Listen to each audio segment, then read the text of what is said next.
Muhyiddin berkata demikian sebagai respons kepada surat terbuka kepada beliau yang dihantar sekumpulan pakar kesihatan pada 7 Januari lepas.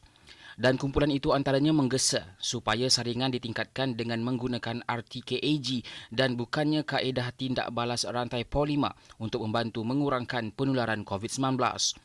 Melalui satu kenyataan yang dikeluarkan malam tadi, beliau berkata sejajar dengan garis panduan Pertubuhan Kesihatan Sedunia, RTKAG telah digunakan untuk memastikan keputusan saringan apabila penularan COVID-19 didapati tinggi dalam kawasan penduduk tertentu. Saringan RTKAG telah digunakan sebagai ujian penentu di Sabah sejak 5 Oktober tahun lepas. Katanya KKM telah menyediakan 5 pusat ujian RTKAG di Sabah bagi meningkatkan keupayaan ujian RTKAG. Sehingga 14 Januari lepas, sejumlah 365,740 saringan RTKAG telah dilaksanakan dengan kadar positif 3.75% yang membantu KKM dalam mengurus penularan wabak itu di Sabah.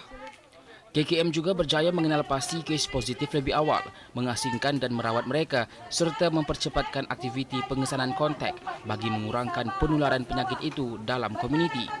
Sementara itu, bagi mengurus penularan COVID-19 dalam kalangan pekerja asing, Muhyiddin berkata KKM bekerjasama dengan Pertubuhan Keselamatan Sosial untuk melaksanakan saringan secara besar-besaran menggunakan kaedah RTKAG yang membolehkan pengesanan awal kes positif COVID-19. Setakat 13 Januari, sebanyak 146,083 saringan RTKAG sudah dilaksanakan untuk pekerja asing di bawah program saringan perkeso dengan kadar positif 2.0% dan pengasingan seterusnya.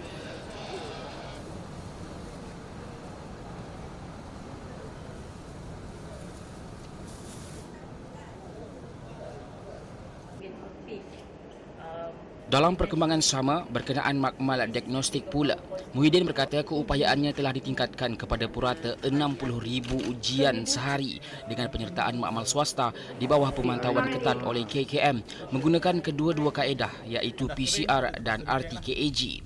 Makmal berkenaan juga secara rutin menjalankan ujian untuk mengenal pasti varian baharu strain COVID-19 di Malaysia, lantas membolehkan KKM menambah baik lagi pengurusan strateginya. KKM juga sedang menyelidik kaedah saringan alternatif sebagai contoh ujian air liur dan kaedah-kaedah baharu yang ada di dalam pasaran.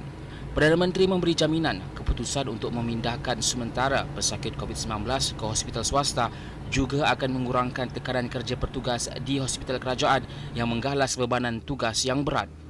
Buat permulaan, katanya, Menteri Kewangan, Ketua Pengarah Kesihatan dan lain-lain pegawai kanan kerajaan telah mengadakan satu perbincangan dengan pengurusan kanan hospital swasta yang dimiliki oleh syarikat berkaitan kerajaan untuk memulakan inisiatif pemindahan pesakit itu.